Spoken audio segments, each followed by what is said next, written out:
Samantala mga kapuso, bumaba pa ang tubig sa 6 na dam dito sa Luzon.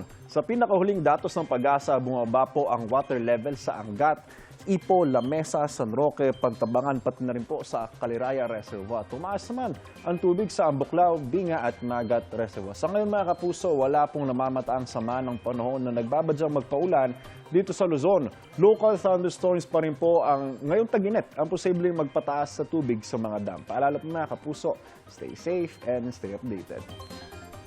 Kaugnay niya mga kapuso ay makaprem natin live si Ms. Glyza Esculiar, wellness specialist mula sa Pag-asa. Ms. Glyza, good morning po. Good morning din sa iyo, Anjo.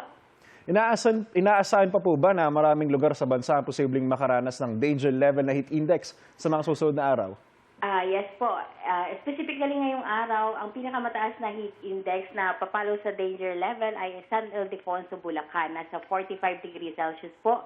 At 39 other provinces pa po ang inaasahang papalo ng danger level po today. At inaasahan pa rin po natin na tuloy-tuloy ang ganyang forecast sa susunod pang 5 araw. Dahil sa ngayon, di pa naman po tayo nagdi-declare ng pagsisimula po ng tag-ulan. Ano po kaya yung mga pinakamataas na naitala nating heat index ngayong dry season? Dito po sa Metro Manila, Ms. Glyza.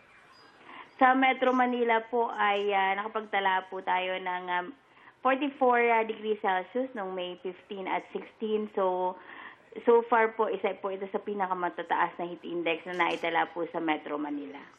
Sa dalas po ngayon ng ulan o thunderstorm, no? Nasa transition period na po ba tayo ng tag-ulan? Actually, Anjo, yung March until May ay ang tinatawag po nating transition period from the Northeast Monsoon season at dito po sa Habagat season.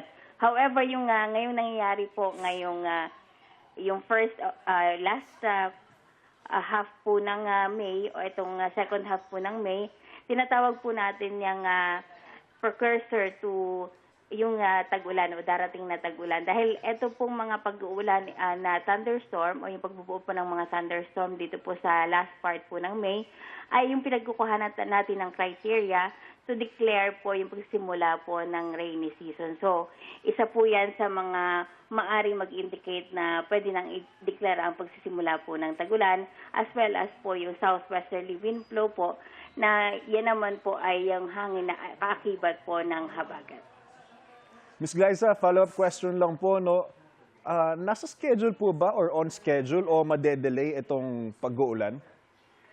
Ang sa nakikita po natin ay on schedule. Ibig sabihin po, on a normal basis po ang indicator po ang normal po na pagsisimula ng tag-ulan ay yung last week po ng May at first half po ng June. Sa nakikita po natin ngayon ay mukha naman pong nakikita po natin yung pattern na by that time frame po ay magsisimula po ang rainy season po sa bansa. Ms. Glyza, may sama ba ng panahon na posibleng mamuo sa mga susunod na araw? Meron po tayong nakikita dito, Anjo, sa TC threat potential nga, gaya ng pinapakita po ng Climatological Division. By the end of the week ay may nakikita tayong low pressure area na maaaring mabuo sa loob ng Philippine Area of Responsibility. Pero as early as by weekends, meron tayong mga sirkulasyong nakikita dito po sa silangang bahagi ng bansa na maaaring magdulot ng mga kalat-kalat na pag-ulan dito po sa Eastern Visayas at Mindanao. Likely ito po ay related sa Intertropical Convergence Zone. Ito po, no, kamusta naman po yung monitoring natin sa El Nino? Kasi maraming na pong lumalabas na mga post na magiging malupit daw po ito. Tama ka dyan, Anjo. Yung El Nino ay sinasabi ng Climatological Division natin na 79% yung chance na mabuo by June, July at August. At by saying this, itong June, July, August ay halos paparating na po, halos ito na yung time ng habagat. So, opposite po ang magiging effect niya. Pag nagsimula ang El Nino during this time, ay opposite yung magiging effect niya dito sa western section ng ating bansa. Sa panahon ng habagat, yung areas na affected po ng habagat, lalo na yung climate type 1, ay maaari po magkapagtala ng way above normal po na rainfall during the habagat season. Ibig sabihin po, opposite yung normal na perception natin ng effect po ng El Nino ay baliktad po ang magiging effect niya dito sa mga lugar na affected ng habagat by July, August, tsaka September. Pero yung ilang areas po ng ating bansa, mananatili po yung effect ng yung normal effect ng El Nino na mas mababa kaysa normal yung magiging tag-ulan.